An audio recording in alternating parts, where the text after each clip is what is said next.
Welcome back to Following Noah on a Stormlight podcast. This week is episode 114, and we are entering part 3 of Rhythm of War.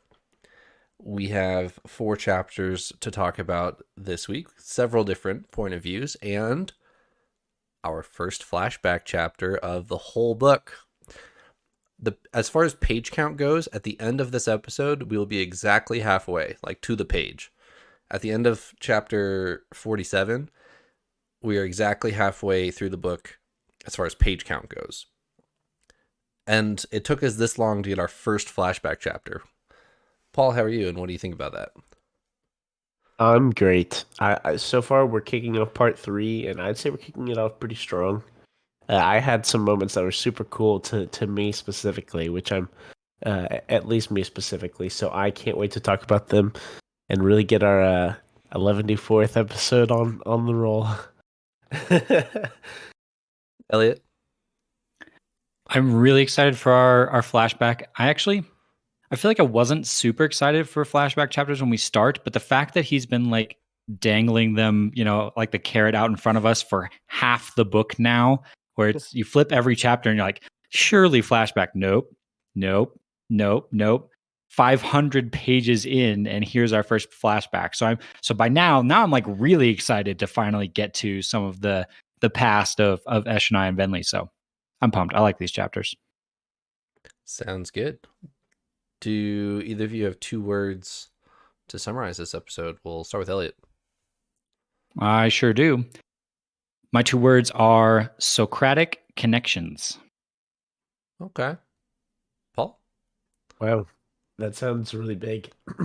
My 2 words are Harold hiding. Okay. It's got multiple meanings. Don't worry about it, Trevor. I'm We'll talk about a it. little too late for not worrying about it, but let's use these 4 words and talk about Rhythm of War.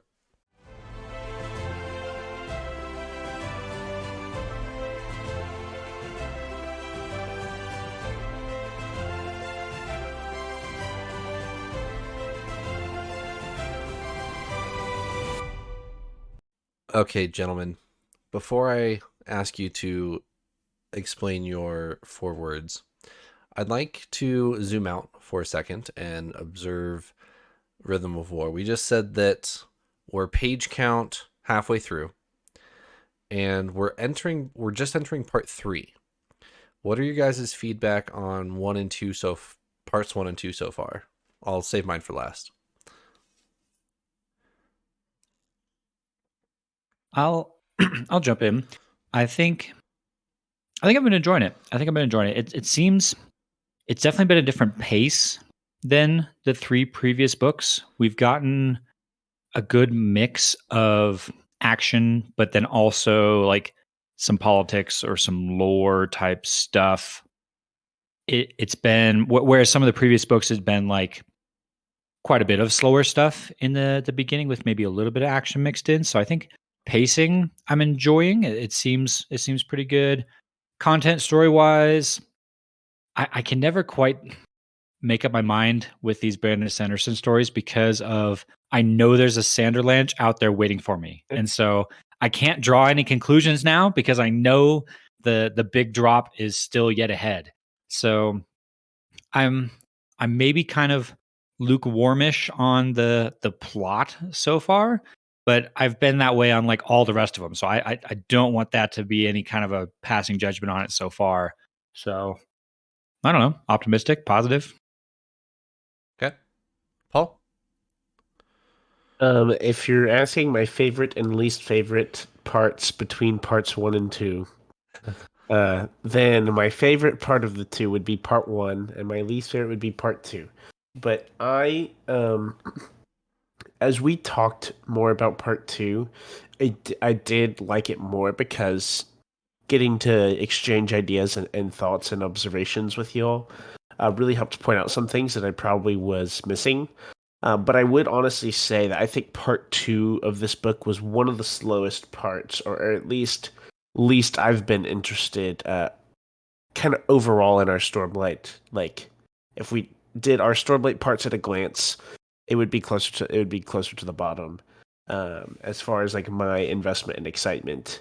It was still well written, and there were a lot of good things. I love all the stuff with Kaladin and being a surgeon, and all the like things going on there. But that was just my opinion on it. Part one was exciting. Yeah. A lot of it was way more exciting than I was expecting for a part one. Uh, with all the stuff with Moash and things like that, it was pretty packed with emotion. Um, However, it wasn't necessarily one of my favorites, but the bar is high. The bar is definitely high. Right. But honestly, kicking off part three, I have a lot of hope that part three is going to be like one of my favorite, like up there for me. I'm just scratching the surface of part three, but I can tell just a difference in pace, in tone, in things that are happening in part three that have me really excited. Yeah. I think as far as just number of action scenes and action sequences go, between the first two parts of all four books, Rhythm of War has got to be the most action packed between all four books, has the most action sequences. But that being said, there's something about, especially part two, and I completely agree with you, Paul, what you're saying. There's something about the part two that just doesn't hit it for me. Like the action sequences are there. I'm not as invested in it. I don't know if that's quite the right word to say. Like I'm definitely I interested in think the story, but it's just not quite hitting the same as, like Words of Radiance duel scene with Kaladin and stuff. Like it's just not quite the same. It doesn't have quite the same punch to it. Yeah, I think it's fair to say that, Trevor. I think you can honestly say that confidently. And my at least me personally, why I think it is kind of that way for me is there's kind of a big emphasis on what is up with this tower, what it like kind of mechanical things, this like Spren and the mysterious span reed and stuff like that. And honestly, like it didn't carry a lot of the same weight as some of our other parts. And also, I think it was honestly held back by there not being flashback chapters. I Okay. think that's a lot of, in my opinion, what carries some of our more like less exciting parts is flashback chapters. And it didn't have that, and so I think that gave it overall less draw compared to other ones in other books that we've read. Okay. I think if I were to rank part two of Rhythm of War, I would also rank it fairly low. That being said, the last several chapters I think are really good. The the push for the basement and the taking of the tower, I think that those action sequences are really well. I I think the rest of part two is kind of forgettable for me, to be honest. And I would probably only rank it above part two of Words of Radiance, which is Shalon walking to the Shattered Plains, which is, I think, the lowest quality of the Stormlight archive so far to me. But With 10, with that's 10, with yes. 10 right now. Yeah, I'd have to reread it and then make up my mind there. But I see what you mean. Yeah, it's definitely close to the bottom for me. Man, those scenes of the the conquering of the tower, though, with the fused coming in the midst of the storm, and like Yeah. them reaching through the floor and taking people out, and then the charge down to the basement with the water pouring down the stairs, and I, those scenes were really evocative for me. So that saves it in my mind. Was that kept me hooked and engaged. Yeah. No, I would agree that definitely carries it. Yes, and I will add, I think if this was on screen, if what happened in this part was on screen, I think it would go way up, like way up. Because there are really cool visual action sequences that happen, that weren't necessarily super like. I don't remember much here that was like, oh my goodness, like the story implications here, like we The have to, stakes aren't very high. yeah, we have to freak out and talk for like hours and hours on it, like we do get in some of our parts. There were big things, right? But yeah, the stakes, it was a bit different. So, but visually, there's a lot of cool stuff happening. So that would be super cool. I wonder if why it feels like maybe a little bit is falling flat is the sibling. I feel like we've been building up to what is, who is, where is the sibling for quite a while now. Definitely since the beginning of this book, but also a bit from the end of Oathbringer. I think there were references back to it as far back as that. But then now that we've actually met the sibling and we're talking to them, it wasn't like a climax of anything. It was kind of, we had already kind of figured out, oh, okay, sibling is in the tower. Oh, okay, now the sibling's talking to Navani. That there wasn't any kind of like big reveal. It was kind of very much a slow burn sort of progression. And so maybe that's what makes it feel a little less rewarding, perhaps. Yeah. Okay. Now let's circle back to our 2 words, if you guys remember what they are. Paul? Yes, my 2 words are herald, hiding, I believe. And herald is, we see Nail here, right? And that was kind of exciting. Like, this is part of why I think this part is going to really take off for me. I really like the heralds. I'm really fascinated by the heralds. Is this his first appearance in this book? I believe it is. It might be. In my head, there might be a mention in part 1, but if this is probably his first appearance. So yes, Nail enters the scene, and he is kind of after Dalinar, right? Because he yeah, all the stuff with Nail, he's quite a character. But it was really exciting to see, and we get kind of a glimpse of his, which we'll talk about after. But we kind of get a flashback of his past, which is really, really fascinating with Dalinar. But the main word of my 2 words is hiding. One, we kind of have a little hide and go seek scene in our first chapter, chapter 44. And honestly, it feels like the whole of our characters in the tower are going to have to go into hiding as much as they can from the Fused, because they have no Stormlight powers right now, for the most part. So things are getting complicated. But my 2 words, herald hiding, is Dalinar sees a flashback to the Oath Pact briefly, and I feel like it just raised some questions, and we'll talk about it more in depth once we get to that chapter, but it made me wonder if the heralds are maybe hiding something, or just that there's something we don't know. When we get to talking about that, I'm going to read the whole passage, and we'll talk about it. We'll deconstruct it and pull it apart. So I can't wait.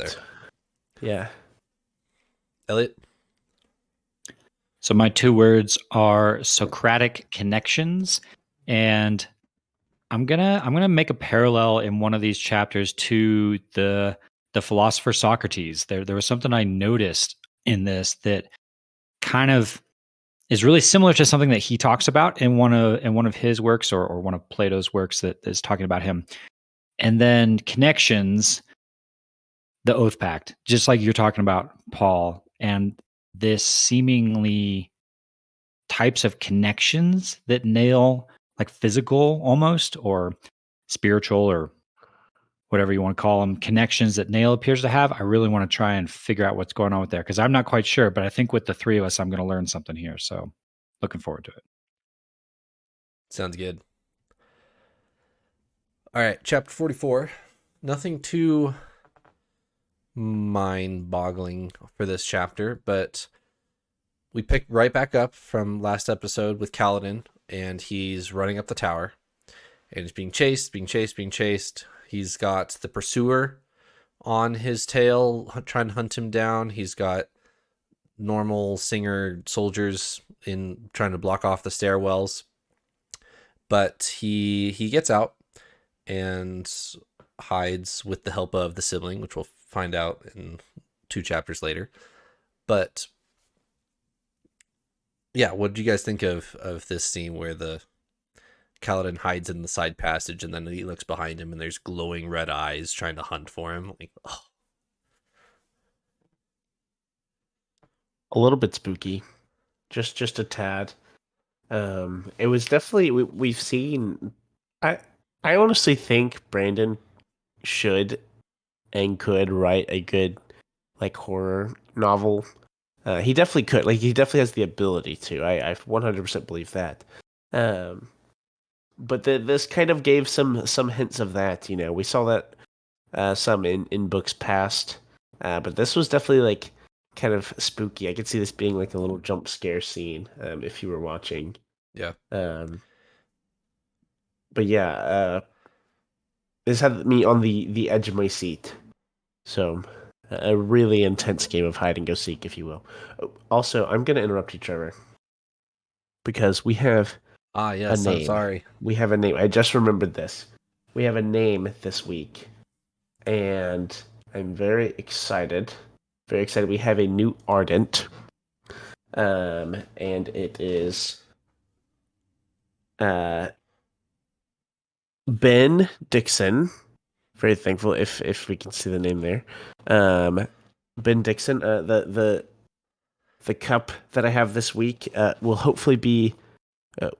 Our feelings for you are much happier than the cup that I have for you because this is the Fuzzy's Taco cup, and on the back it says colder than a breakup text or than a text breakup.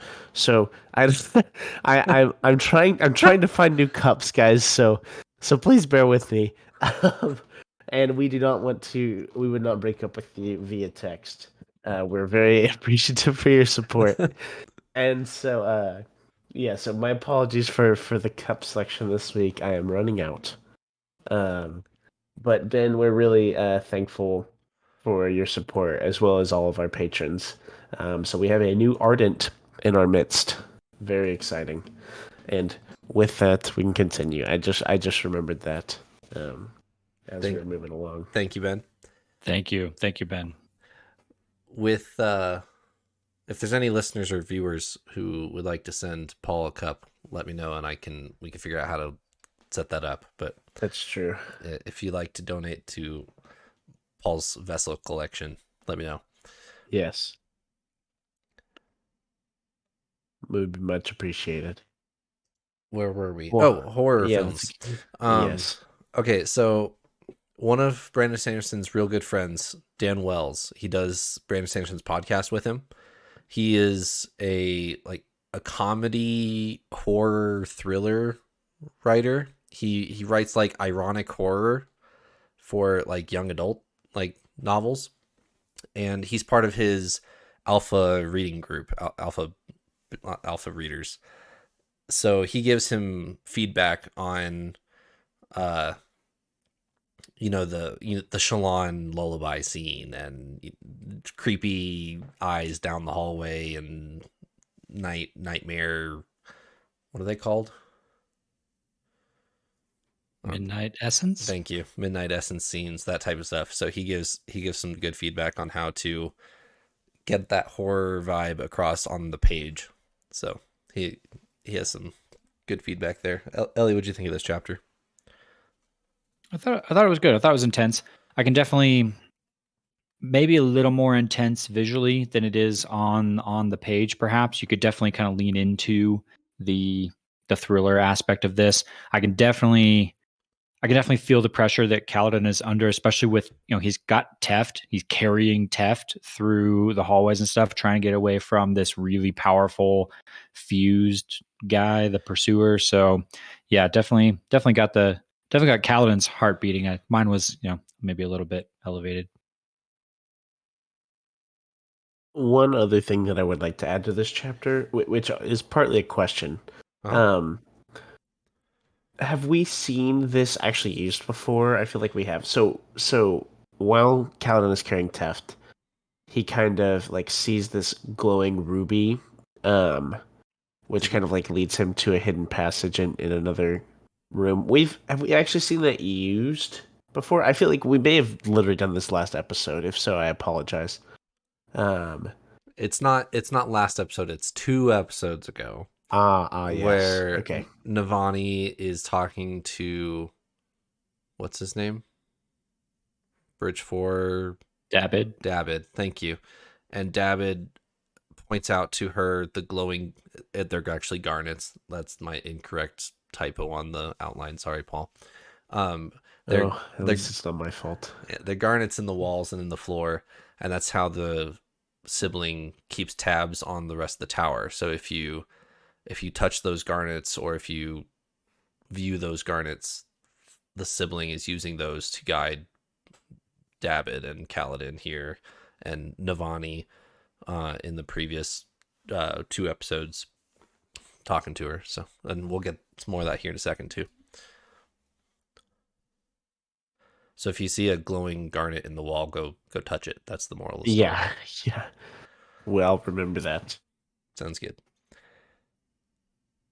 In kind of playing along with our horror vibe, there was a comment, like a narrator's comment in this chapter that was really dark, but you almost didn't notice it if you're just kind of going by and reading through it. And it actually relates to the Navani storyline. I want to read it for you guys and see what you think about it. Okay. This is right in the midst of this whole scene where Kaladin's trying to get away and Syl's kind of helping him, and Syl's kind of going off, and they're saying, oh, we know that the fuse can't harm Syl, so we're not worried. As far as they knew, the fused couldn't harm Spren naturally. The only way to do so was with a shard blade. Even that was temporary. Cut Spren with a shard blade, even ripped them to pieces, and they eventually reformed in the cognitive realm. Experiments had proven that the only way to keep them divided was to store separate halves in gemstones. And the first time I read that, I was like, oh, okay, yeah, good to know. Spren can't be killed unless you, split them into pieces and store them separately. Okay, fine. And then you read it the second time, and you're like, hold on a second. Yep. Someone is doing experiments where they are ripping Spren into pieces and storing those separate pieces in gemstones so they can't reform. And the someone that this must be alluding to is someone Kaladin's familiar with. So it's the Ardents, right? Our people, our heroes who are doing their research and learning and things like that. And so this plays directly into the struggle that we're seeing kind of Navani, I think, start to go through. The sibling has tried to call her out and say, hey, this is not okay. You're imprisoning Spren. You need to stop this. And Navani's like, no, they're just, they're like animals. We're just doing, humane testing on them. It's fine. Or we're using them like you would a beast of burden. And the sibling keeps saying, no, you're wrong. This is not okay. And so far, at least from my perspective, I've been fairly firmly in Navani's camp, ready to switch if we need to. But I haven't seen them do anything that's been not okay. Right. That reference right there sounds very not okay. Doing that kind of experimentation on any kind of a living thing definitely crosses a boundary. So just to sneak it in here as a description of what they know about Spren, it was like a whoa moment for me. So I don't know, that weighed heavily into my kind of perspective on what Navani and her Ardents are doing, if all of my kind of assumptions there are true. Yeah. And it gives more context to the sibling really not liking Navani on first impression, and even still. So the sibling is talking to Navani out of necessity, and if that type of experimentation's happening at Navani's command or whatever, then yeah, I can definitely understand why the sibling has a problem with that. Yeah, good catch. All right. 45, our first flashback chapter. And it's from Eshonai's perspective, and as far as we know, Eshonai's dead in the current day. So, what were your guys' thoughts on getting an Eshonai flashback chapter, and what do you guys think of this chapter?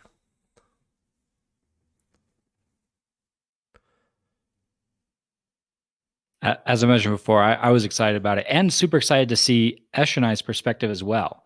I wasn't sure. I thought we might just get Venli perspective, although we know that they're sisters. So of course flashbacks are gonna involve her. But to even to go as far as getting Eshonai's direct perspective is very cool. I'm excited to see this backstory to see if there's kind of some storylines we can dive into of the two sisters. Are they going to be competitive? Are they going to help each other? Are they going to not like each other and grow to like each other? And what's going to be our big twist that we find in the past of the listeners? So I definitely got excited when I flipped over the page and saw this, and was definitely eyes wide open looking for stuff.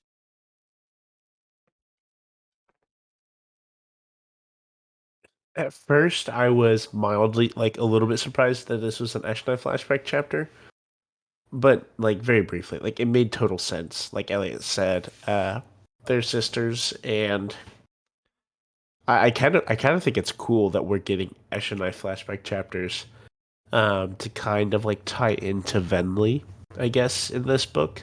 I think that's honestly just really neat. And also, do you think this is partly because, didn't you say, Trevor, that initially Brandon kind of planned that this would be Eshni's book? And Yeah. then he kind of ended up changing that to be Venli? So, if I remember correctly, Brandon Sanderson had a December 31st deadline for this book. December 31st, 2019, maybe.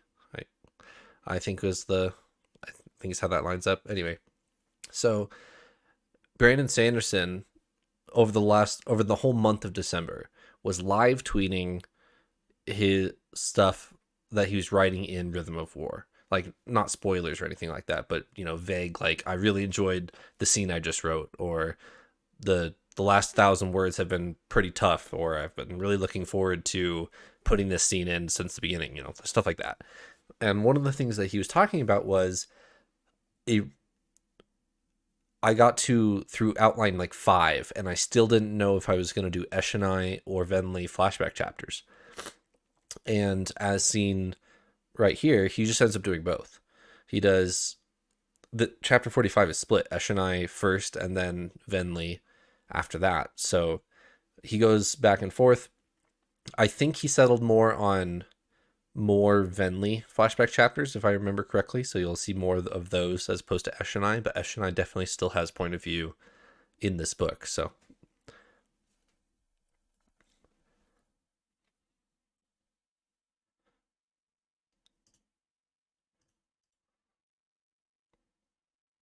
I think there were two. I was picking up on a little bit of a theme for our two sisters here. It seems like their theme might be discovery, which, okay. If we think back, I think is actually should have been expected for both of them, because Eshni has this drive that seems like none of her other people do to discover, like physically explore the world around her. She wants to go, what's over that mountain, or what's over there? I should map this out. But Venli also kind of has this drive for discovery as well. It's very different, and then it's more of a scholarly, or like a what can I learn type of drive. But I noticed like similar language in both of these two sections revolving around kind of that concept of discovery. So I'm curious if that's going to be like a theme for them going forward. Is that going to be the struggle they go on? Is how far do you go to try to learn new things? Yeah. Did you catch the bit of resentment that Venli has for Eshni at the beginning of this, or at the beginning of her point of view at least? Eshni is off, exploring these woods or whatever, and she comes across the humans, and then we cut over to Venli before Eshni is returned, and Venli is memorizing this song, this chant that her mother's like verbally passing down to her, oral history, and she's memorizing it, and then she resents Eshni for not being there with her, not studying these songs with her, and off doing whatever. She just thinks she's shirking her duties, but there's a bit of resentment there from Venli to start here. And there was actually a cool quote associated with that resentment or jealousy, whatever you want to call it, that I thought was great, because their mother, how does the audiobook pronounce her name? Is it Jack Slim. That would be the like obvious way, but it sounds wrong to me. It sounds just like Jackslin, like. I think, or I'm questioning myself now. No, you're right. You're right, Elliot. Yeah. Okay. So their mother, Jack Slim, sees this resentment in Venli and tells her this: "Do not dismiss your talents because you envy those of another." That's super great. Like that's something I need to hear all the time. Is I'm so definitely my life focused on others around me. Like, oh man, I wish I could do that. Oh, I wish I was, a good public speaker like that guy, or you name it. And it causes me to completely ignore like the stuff that I'm good at. And so I need someone to embroider that on a throw pillow for me, because I need that quote. I was gonna say the amount of throw pillows you should have by the end of this podcast has gone up, because you've been saying that. You've been saying that since part 2 of Way of Kings, I think. Oh yeah, yep. I want throw pillows with all these quotes on them. That's true. The one I want the most is "I am a stick." Any throw pillow counters in the? Anyone want to go through and count how many throw pillows Elliot should have? Yeah, if you're a real fan of the podcast, you'd know how many throw pillows Elliot has wished for by now. Maybe for our next trivia, I'll do a podcast trivia as opposed to a Stormlight trivia. Yeah, terrible. Paul, idea. Eliot, and Trevor trivia. So there's a segment in here in the Eshonai section, which made me think of Socrates of all things, and the plot we're getting with Eshonai, which we seem to be diving into, is back to that explorer mindset. She wants to go and see what's over there. She wants to map everything. That seems to be her main motive. She gets pushback from this, so the other listeners, they don't understand. They travel the same way to the same thing. They do their business and they go the same way back. They don't look around them too much. They don't worry about what's over there. That's not our business. Eshonai's opposite, right? She has that curiosity growing in her. I got to go over there. I got to write all this down. I got to map it out. And the response that they give her back is, we already know where it is. Why write it down? And then that kind of also ties into what we see Venli doing with the memorization of the songs. They have all these songs that kind of record their history. It has information about all sorts of things. It seems like that's a very key cornerstone of their culture, are these songs, which is very, very related to like cultures that have an oral tradition. You'll hear that of a lot of ancient cultures, that they pass everything down through oral tradition. Yeah. And this was true even in the time of Socrates. Socrates was not a fan of writing things down, which is really ironic because his student Plato went and wrote down as much as he could about what Socrates was saying. And then that's what we have nowadays of what we know of Socrates, which is all this really awesome wisdom that we'd never know of if it hadn't been written down. But Socrates himself actually was not a fan. He said, if you write things down, that weakens your mind. If you rely on a book to remember things for you, then your mind gets weak and you can't memorize it. You can't remember it all. And that's kind of what we're seeing happening in this story right here. Venli is kind of going the traditional path of memorize everything. Here's all these songs. It's important that we pass these on, verbatim, word for word. Even the paragraph that you think doesn't make sense, that's important to memorize as well. Whereas Eshonai is kind of going off book. I don't really have, there's no like moral or anything to go with this. I don't know which way is better or not, but I kind of drew this connection of, there's an ancient kind of viewpoint that says, don't write it down. It's better to memorize it. Whereas a much more modern kind of perspective would be, no, it's incredibly important to document everything. And we're kind of seeing a little bit of that in our story here. Maybe a transition from ancient culture to modern in this moment, as Eshonai is kind of bringing this documentation to a more oral tradition. As an aside, which I won't elaborate too much on, but I just thought of and thought it was kind of funny, is what you're describing with Socrates and Plato kind of gives me like modern technology with our older generation vibe, like the older generation with new technology. They're like, no, why can't we just do it this way? And I feel like writing things down was Socrates' equivalent of that. Yep.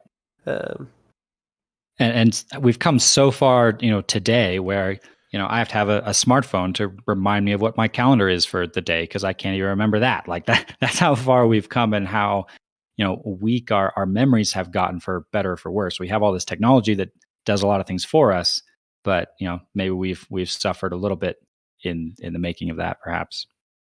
Yeah. Darn kids and their alphabets these days. Words. What are these letters? All right. it's not the Alethi way. 46.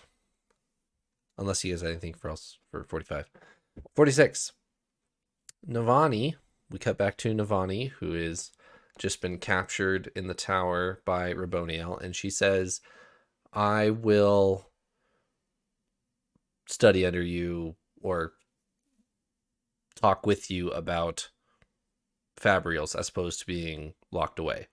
And we had maybe a one-liner from Raboniel last part that offered this, and she said, you should accept this because think of what you could learn from me.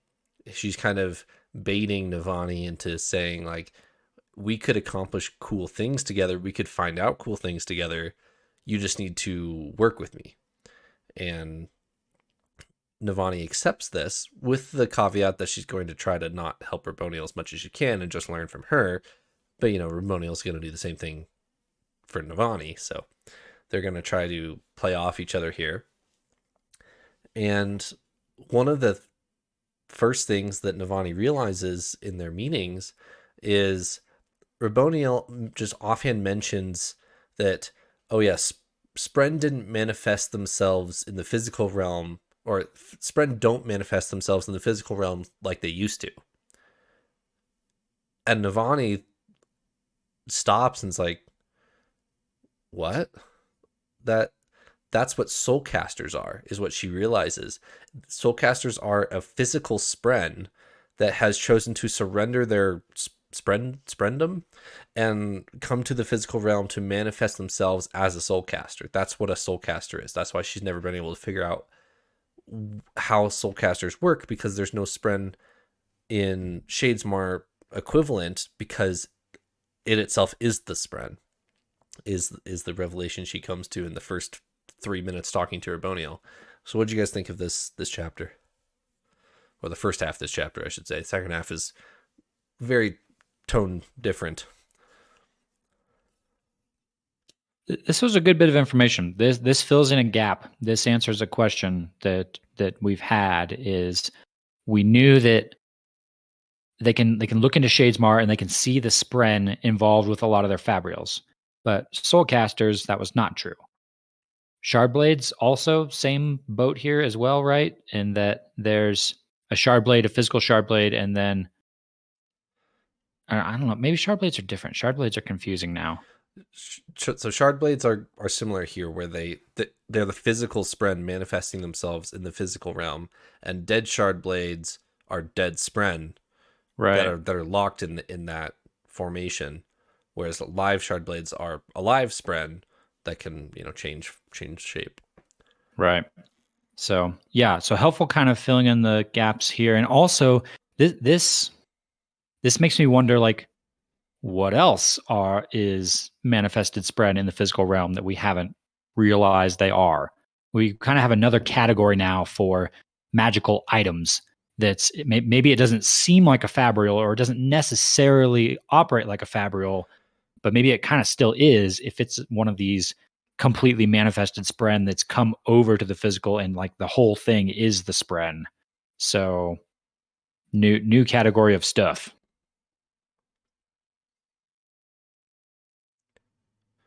I'm curious if a soulcaster is a night radiant spren that died, like a shardblade. Like they manifested it as soulcasters and left it, as opposed to a shardblade and left it. Yeah, Could be an important question as we try to get down to the bottom of the ethics of using spren and fabrils and things like that. What's okay and what's not, finding those dividing lines between what's a radiant spren and what's not. I think that's going to be important. Yeah. Anything on that, Paul, before I go to the Kaladin part? It's fine if not. Yeah, you're welcome to move along. This was part that, in my read through, I was a little bit lost. I was mostly excited to observe and learn on that part and see what y'all thought, because I didn't have a ton of things that stuck out to me or contributions. So I am down to move to Kaladin. Okay, sounds good. This Kaladin chapter, oh boy. So what was it, last episode? We had the Moash interlude where Odium is asking Moash, how do we attack Kaladin? Kaladin has taken a step back from his soldier duties, which is actually going to make him more dangerous, is what Odium says.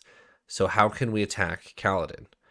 And Moash says, well, you just got to harp on his depression, right? You got to make him feel isolated. You got to make him feel alone. You got to make him feel depressed. And here we are. So Moash has set up a connection with Kaladin while he's sleeping and manipulates this dream of his to where he kills Tien, kills the two other messenger boys with Tien, turns around and fights the entirety of Bridge 4. They all kill each other. Turns around again, Moash jumps into the honor chasm, and then he wakes up. Like, there's some dialogue from Moash that's important there too, but this is rough. I think this is my personal opinion. I would consider this a nightmare. Oh, yeah. Good. That's just me. You're free to disagree with that if you just don't agree with that. But that's the category of dream I would put this under. Yeah, just a little bit. For me, this was more of the same from what we've kind of already seen of Moash. It's just so I don't know. It's just so not okay. It bothers me a lot. I think similarly it does to you, Trevor, is when I've had people in my life around me that have struggled with depression, and like every bone in my body just screams out to to make me want to help them. And it's really hard sometimes to help someone who's going through a dark place like that, and to watch Moash not only not help someone around him who's already struggling with dark thoughts, but to go in and intentionally play off of those and make it worse.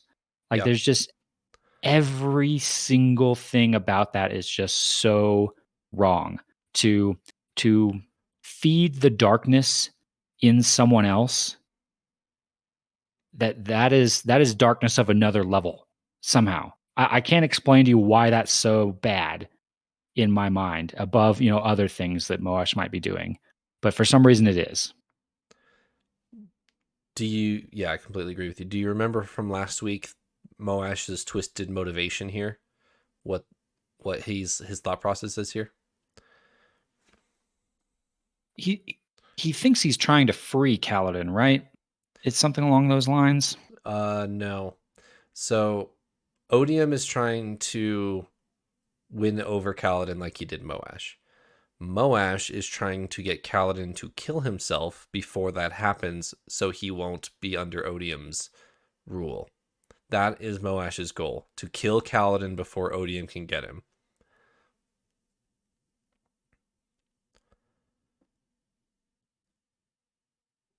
Yeah. Dark. It is. What really I guess gets to me about this is I really hate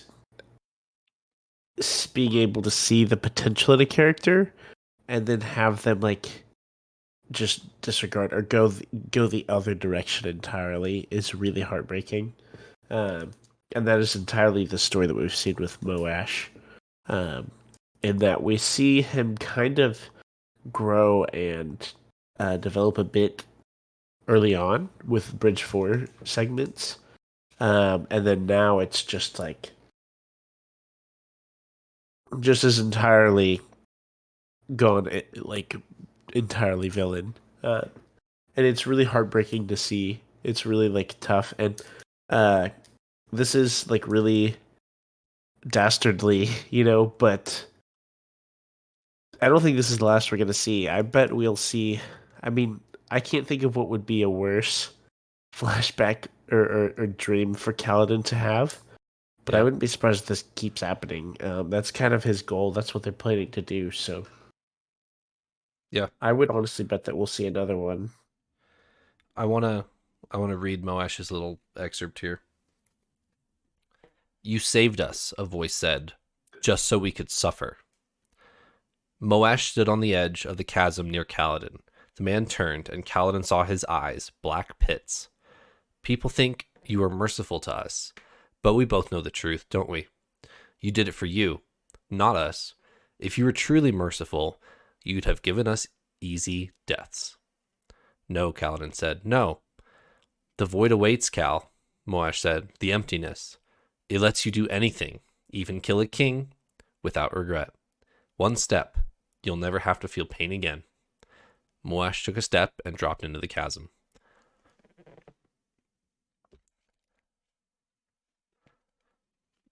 He's, yeah. I mean, we've said it all already, but he's just attacking Kaladin where he knows he's vulnerable. And even the logic that he's trying to play on there of the, hey, give up your pain and you'll never have to feel regret or anything again. Even that bothers me, and that those feelings, those emotions are important emotions. When you do something like kill a king that he's referencing to, you should feel regret, or you should feel shame or pain or something when you do something that you shouldn't do. And so to get rid of those emotions, to be rid of them, to free you to do whatever you want, not good. That's not a good thing. Not a positive. Yeah. It just brings me back to the shards that we were talking about that one episode, where if the wrong person got mercy, then you'd have quite the scary shard. Like if Moash picked up mercy, like, whoo. I'm gonna put you all out of your mercy.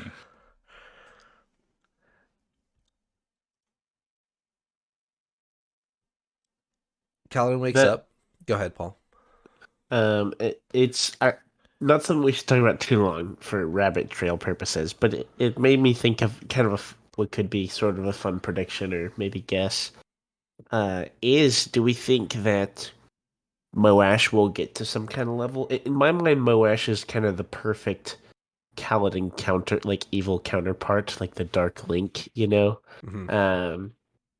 And right now they're both incredibly powerful characters in their own right. Do you think that will like continue to level up? Do you think we might get to some point where Moash is on some kind of like bonded, maybe not shard of ad nauseam, but some kind of like higher level kind of thing, as our story grows into a more pinnacle point? It made me think of it because you mentioned like, what if he got mercy, right? Mm-hmm. Like the things that could happen. What if? Do you think that would happen? I have to refrain from answering based on what's left in this book, unfortunately. Okay. Uh-oh.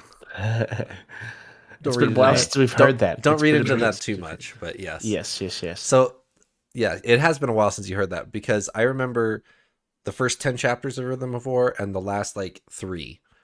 So I have my bookends of the book, and I remember what happens at the start and this like the very end of the Sanderlands, but that's it.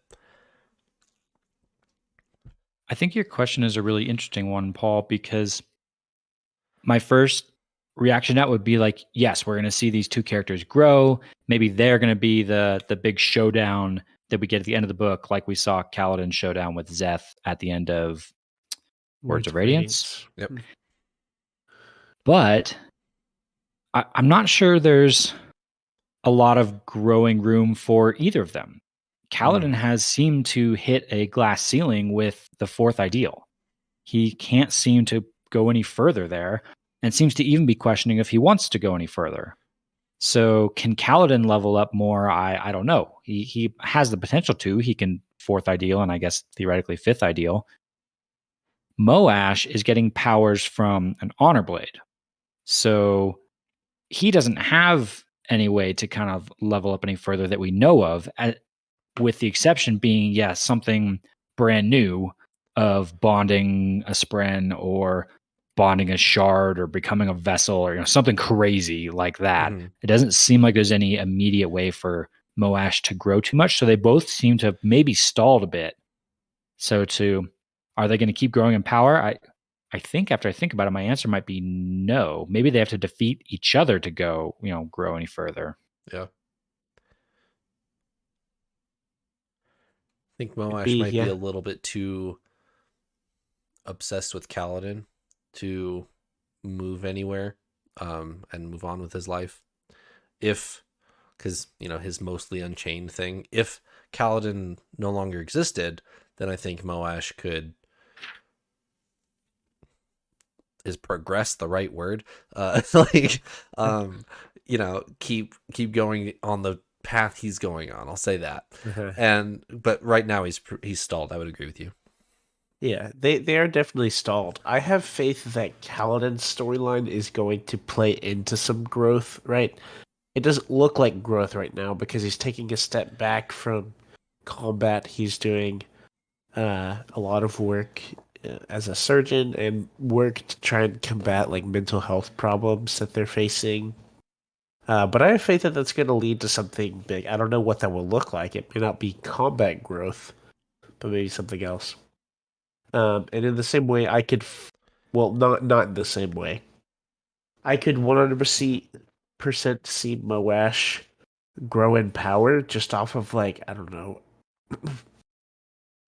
fully offering himself up to Odium to just be like a puppet, like kind of thing. I don't know what that would look like specifically, but I feel like he would just be totally willing to give himself over to like fight for Odium or something. So I could definitely see it getting higher stakes, which I think would be cool. But yeah, that was just my little question that popped into my head. So that I'm free to move forward. And at the end of the chapter, Kaladin wakes up, he unlocks his secret door, and Syl is there. So he's not trapped in his little box with Teft. Teft is still unconscious, Syl's there. He opens his door, so he's okay. And then moving on to chapter 47.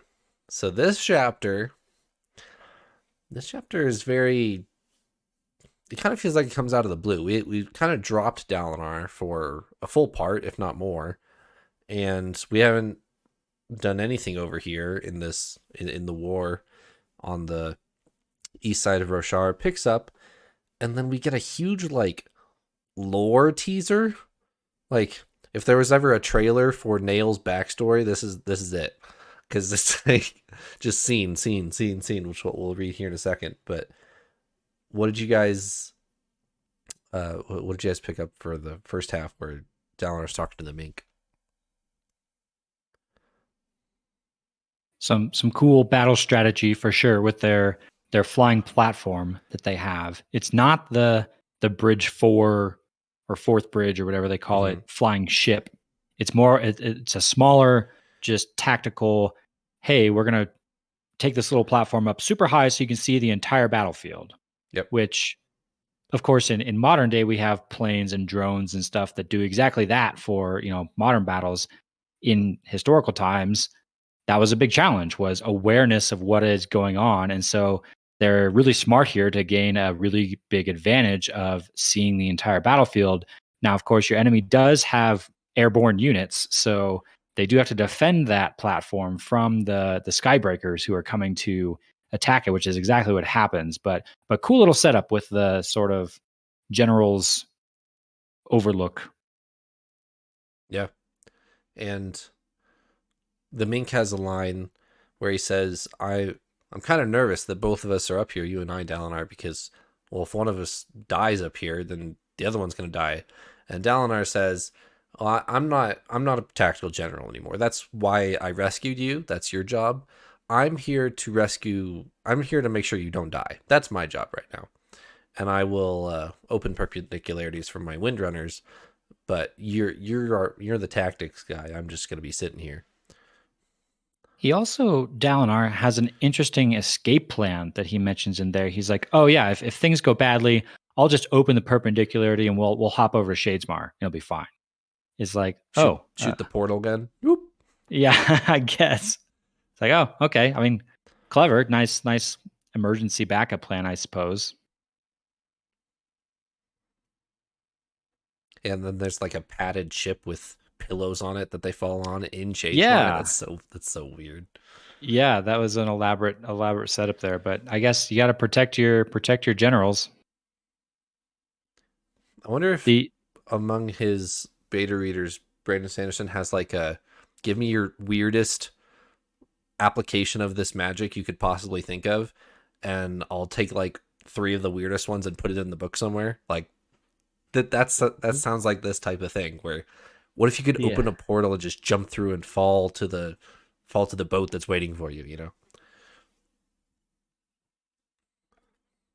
The other thing, just real quick on that battle tactics side of things, that Dalinar also is thinking about is that I hadn't thought about before was Dalinar's really powerful on the battlefield, right? Because he can open a perpendicularity, bring in unlimited amounts of Stormlight to recharge the Windrunners. Yep. And any of the other radiants that they have, which is huge, right? Because book series up until now, Stormlight is your limiting factor. You can get as far as you can as long as you have Stormlight. When you run out of Stormlight, you have problems. Dalinar is an unlimited source of Stormlight, so that's big. But he has to be careful how and when he opens the perpendicularity to not also recharge the Skybreakers, because we have Radiant versus Radiant happening here. And so they have to come up with clever ways for the Windrunners to like break away and swing back to Dalinar to get the recharge without the Skybreakers like just sucking in the same energy. So that definitely is going to change your battle tactics. I thought that was interesting. Yeah.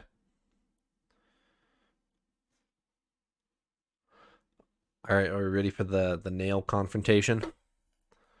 Yes. All right. So I remember this chapter from my first read, and I was not expecting like this huge lore dump in the middle of a battle here. So I want to read it. Well, I'll read the connection part, but I'll set up in case you guys want to talk about it all. But Nail jumps up on the platform. Zeth basically tackles Dalinar out of the way, make sure he doesn't die, and then Nail basically just starts yelling at Dalinar, saying, "How dare you fight here? You're supposed to be the bondsmith, the honor, the Stormfather bondsmith. You've got the surges of honor. How dare you?" And Dalinar says, "Well, maybe that justifies me being here. The fact that I can have the surges of honor and still be here, and maybe you're the one that's incorrect." So they kind of go back and forth on that a little bit. What do you guys think of that?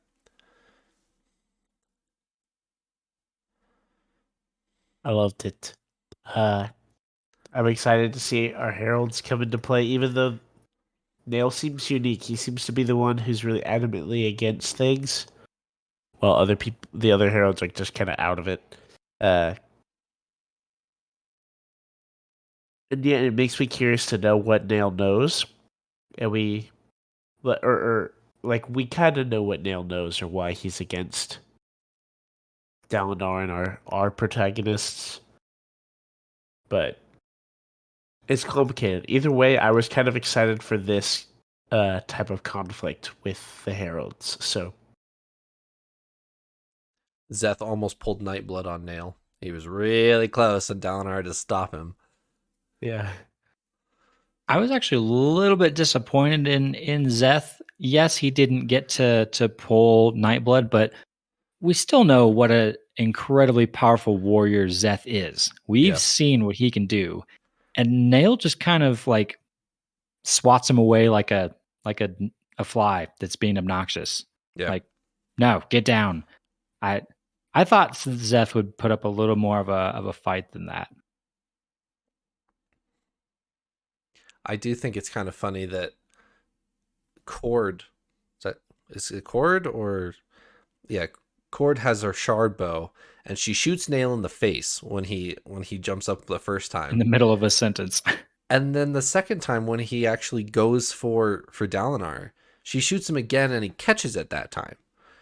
So I'm like, did he just let the arrow hit him the first time? Like, did he not care? Or did it genuinely take him by surprise? I don't know. a good question. It is. I didn't know what to expect because this is our first time, I guess, seeing a herald jump into action, and so I was surprised that Zeth was able to be swatted away, right? But I mean, I guess Nail kind of raised up Zeth to an extent, like not Mm-hmm. for a crazy amount of time, but like showed him the Skybreaker ropes at least, and Nail has been around for a long time, so it doesn't surprise me that he could win, at least in that fight. But it has me wondering, like, what, like, if that were the case, if he just kind of swatted him to the side, like, why didn't he just? I think he could have just taken over right then and there. That had me a little bit confused, I guess. It seems to me, and maybe this will play into where we're about to go with this. It seems to me like Nail may still be like grasping at straws. We had in Edge Dancer like the moment of truth for him. Nail was off killing all the radiance he could find to stop the desolation from coming. Yep. And then he has kind of this moment of truth of, oh no, the desolation is here. I've failed, or I need to stop doing this. But it seems like he's maybe still just kind of grasping at, I have to be right, you all have to be wrong. That's kind of what he's shouting at Dalinar. Here's what it seems like is he just keeps harping on, you're wrong, you're wrong, you're wrong.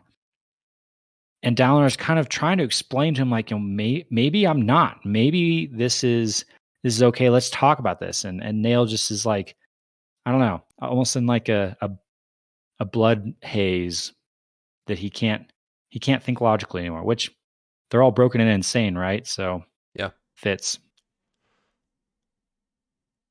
Part of the canon of all the heralds going insane, that there's been questions that Brandon Sanderson has raffoed on the heralds going insane, but he said part of it is if you live that long, your memory, his argument is if you live that long, your memory just starts warping to where you can't make sense of reality and the past anymore, where there's so much going on in your head over so long that you can't think straight anymore, which is why the majority of our heralds are crazy. Makes sense to me. I'm going to read the part right where Dalinar touches Nail when at this prompting of the Stormfather. Dalinar saw Nail stepping away from a discarded blade rammed into the stone. Flash. Nail cradling a child in one arm, his blade out as dark forces crawled across a ridge nearby. Flash. Nail standing with a group of soldiers and unrolling a large writ filled with writing. The law cannot be moral, Nail said to them, but you can be moral as you create the law. Ever must you protect the weakest, those most likely to be taken advantage of, institute a right of movement, so that a family who feels their lord is unrighteous can leave the area. Then tie a lord's authority to the people who follow him. Flash. Nail kneeling before a high spread. Flash. Nail fighting on a battlefield. Flash. Another fight. Flash. Another fight. The visions came faster and faster. Dalinar could no longer distinguish one from another until... Flash. Nail clasping hands with a bearded Alethi man, regal and wise. Dalinar knew this was Yseraza, though he couldn't say how. I will take this charge, Nail said softly, with honor. Do not consider it an honor, Jezrien said. A duty, yes, but not an honor. I understand, though I had not expected you would come to an enemy with this offer.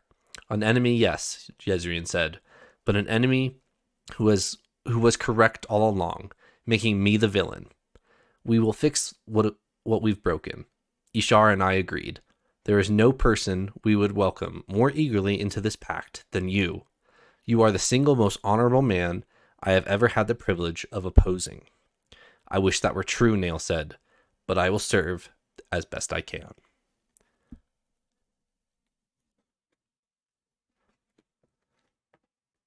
I know there's a big one at the end there with Jezrien, but the one I'm most interested in, actually, is the young child that he's cradling in his arms with dark figures approaching him with the sword. Like, what is happening in that scene? I really want to know what's happening there, but you know, there's the obvious one. Well. There's the obvious one that we're supposed to talk about at the end there. I was also wondering about that, Trevor. Is it like, was that his child? Was that like just a child he's saving? Is it a child he's killing? Like, is this someone we know now? Right. Potentially, like. Oh yeah, all the questions from these segments. I wonder too if the one right after the child, where he's talking about the law and the morality of it, that almost sounds like an oath to me. Like that could be a Skybreaker oath, maybe like the fifth ideal oath, perhaps. Maybe not quite. I can't decide. I thought along those lines as well, and also it seemed different from what I thought of with the Skybreaker ideals or things. Like, yes, it's about the law, but it seemed in a much better light. Like, I felt like the ideals I've seen so far, whenever Nail was kind of going over it with Zeth, seemed really harsh still. And this seemed more like practical in my mind, of like, we're only enforcing those laws to the people who want to be under this like ruler, if that makes sense. Like, people can leave if they want to. I don't know. It seemed more practical and more forgiving, I guess. So with that last one, the one with Jezrien, I want to dissect this a little bit, because the first memory that Dalinar sees is Nail leaving his sword in the circle of swords and abandoning what's his face? Talon. Yeah. And then the last one is Jezrien talking to Nail about a pact and joining this pact, and Ishara and I have figured out this pact. So my question is the first, I assume it's in chronological order, but it, like, for all the scenes that we're seeing, but is it forward or backwards is my question. So is this the forming of the original Oath Pact that we're seeing on the last scene? Or is this sometime between abandoning Talon in Damnation and them creating some new pact that we don't know about? Like, there's some agreement between Ishar, Nail, and Jezrien that we're not aware of. Has that happened between then and now, or are we going further and further back in time as we're seeing these? So I want to say that the first one we see is the last one to happen. that is when they broke the oath pact, left their swords, abandoned town, and that as you go through the scenes of Dalinar Siege, you're going backwards in time. Okay. And then you get to the forming of the original oath pact at the end there, where Yezrin is saying, hey, you're an enemy of mine, but I want you to come join this oath pact. It'll be a super honorable thing for us to do. But there's one phrase in there that is confusing me. And that's where Yezrin says, we will fix what we've broken. Ishar and I agreed. That phrase doesn't seem to jive with that being the original oath pact. Yeah. Unless there's more that we don't know, which I'm sure there's lots we don't know. Right. But that one sentence might make me start to wonder along the lines that you seem to be, proposing of maybe this is something different. Maybe this is they broke the oath pact and this is Yezrin trying to say, no, come back. We're going to fix this. Maybe. I was always, I don't remember this scene terribly well for my first time, but when I read this time, I was just under the assumption that we were seeing it in forward order, where he would abandon his sword, and that was the oldest thing we saw here. And as you flash, it goes from there forward towards closer to present time. But now I'm almost leaning the other direction of we're seeing the original oath pact, and maybe they broke, I don't know, something with the singers or whatever. But yeah, I don't know.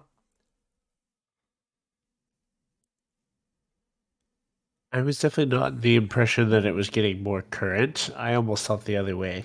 Okay. Like it was going further and further back. Or honestly, I didn't think about that. I assumed it was hopping all over. Okay. Yeah, I guess that's also an option. I think a clue here that I think we don't have enough to solve, perhaps, or maybe we do, and there's just so many different pieces, we're not sure which is which. But the clue for me is that Yezrin and Nail are enemies. Right. That was a bit of the new information for me. Is he references multiple times, we've been enemies, but you're the best, most honorable enemy I've ever faced. So come join me in this. We're going to do this good thing. When would Yezrin and Nail have been enemies? Before the original forming of the original oath pact, or somewhere in the middle? Right.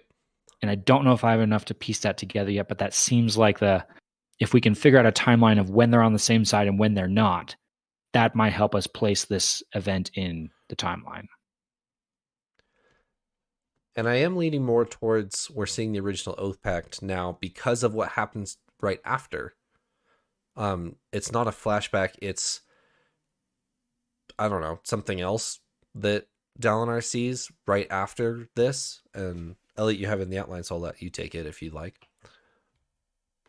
This is what I want to pick your guys' brains on as much as I can here, because then it spins into what seems like present day. It doesn't seem like a flashback anymore. It seems like we come out of the flashing scenes of the past, and then Dalinar sees what he seems to think is the actual oath pact, or some sort of representation of it. He sees these lines, these connections that seem to be coming off of Nail, and there's 9 of them. He specifically notices that 7 of the connections are very weak.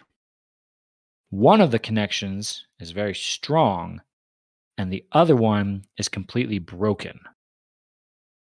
I really, really, really want to figure out what all this means, but I just can't. It seems obvious, perhaps, that the 9 would be the other 9 heralds. Right. There's 10 total heralds.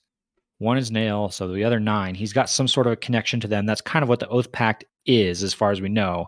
So I'm tracking there. But why are 7 of them weak, 1 is strong, and 1 is broken? Who's on the other end of those lines? And why aren't they all broken? Why aren't they all? Why are there lines at all? Is this doesn't seem to quite fit with my understanding of the shape that the Oath Pact is in? Is it, and Dalinar kind of goes this way as well, is it repairable? Is it something we can save or fix? Well, my definite guess, at least to the broken line, would be that is Yezrian, because because he's dead. He's dead. Effectively been yes, he's been killed. And then I would assume the strong one would be Taln, right? Because he never abandoned the Oath Pact. Yes, I thought that too. Okay, but I had my only other thought to that was maybe there's another one who, well, I'm really thinking like if one is strong, maybe there's a herald still out there that's like not crazy. And I thought it could be that, but Todd would definitely make sense because he didn't abandon it. Unless we're talking about connections to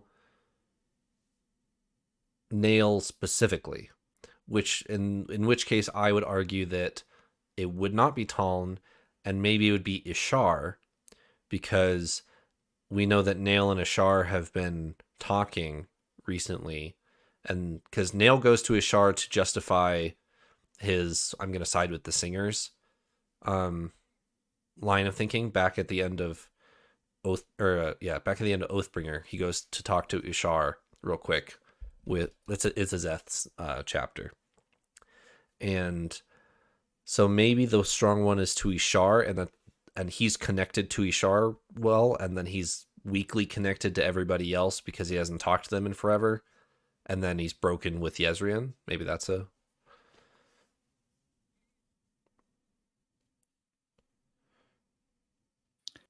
There's another part of this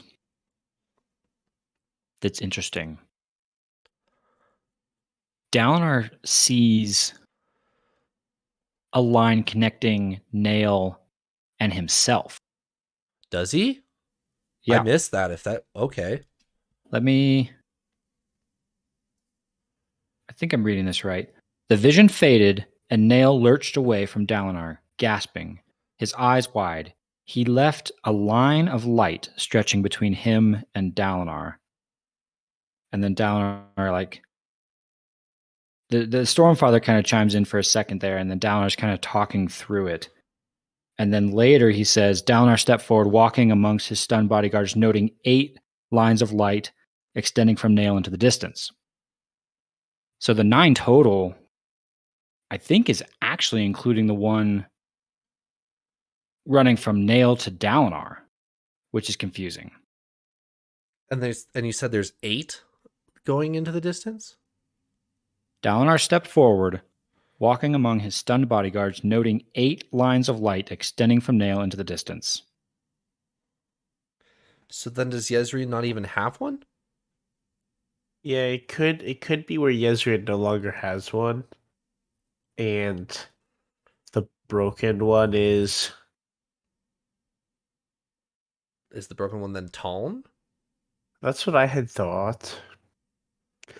I feel like he's got to be one of the 2 distinct ones because he's just unique. Unless the broken one could be then Ishar, because Ishar is completely crazy and going all war mode and anyway. Right? Yeah, I don't know. I thought this was a pretty cut and dry answer, but now that I'm actually thinking about it, and there's 8 instead of 9, and 1 is going to Dalinar, the 9th one is going. That's so weird. It also, they could be different. The way I'm reading this right now, there's a line of light that runs from Nail to Dalinar, and then there's 8 lines that run off into the distance. But then towards the end of this, as Nail like starts to leave, it describes how he breaks the line between himself and Dalinar. Right. And so, and the Stormfather talks about here, you forged a brief connection with Nail. Capital C connection. Yes, capital C connection. So it could be that this line between Dalinar and Nail is just kind of the visualization of what just happened there, that he made this brief connection with Nail, and then it's gone when he leaves, and that the other lines are more like permanent connections that he might have with the other heralds, that's the Oath Pact, and this line between him and Dalinar has nothing to do with the Oath Pact. But then why are there 8 other lines and then one between him and Dalinar? That the numbers, I don't know, confusing. That's weird. I'm gonna have to go think about that. Although, as I'm thinking about this, I'm gonna have to go study this passage again. Maybe the description, the interpretation of this could be he sees 8 lines running away because one of them is broken, and like the 9th one would be the broken one. Oh, I don't know. Could be. I have to go read this closely to see. I'll just text Brandon here in a little bit and be like, "Hey, well, what'd you what's mean up? by this?" Discord DM. Yeah. Yeah. Okay. Yeah, I'm gonna have to go think about that. Anything else for this episode? Just one brief note on the epigraphs. We didn't mention this at the start. I wanted to mention this because, of course, the title of our book is Rhythm of War. And our trend so far has been that the titles of our books are actual, real, in-world books that our characters come across.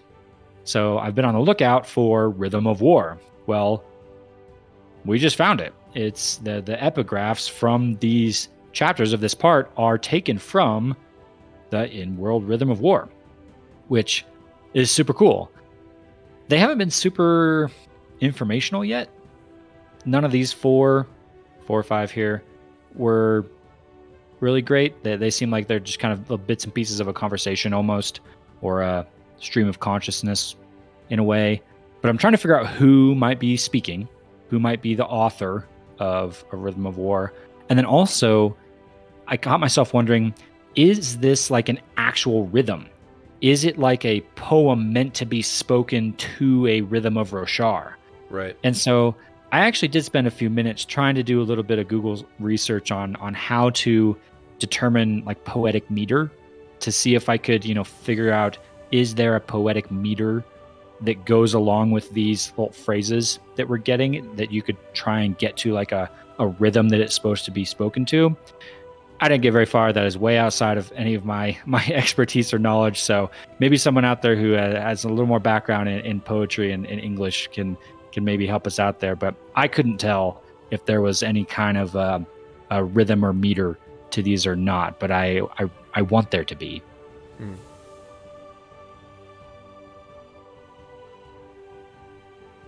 So anyway, I'm excited to see more of excerpts of Rhythm of War and see if we can figure out who the author is. Sounds good. Anything else for this episode?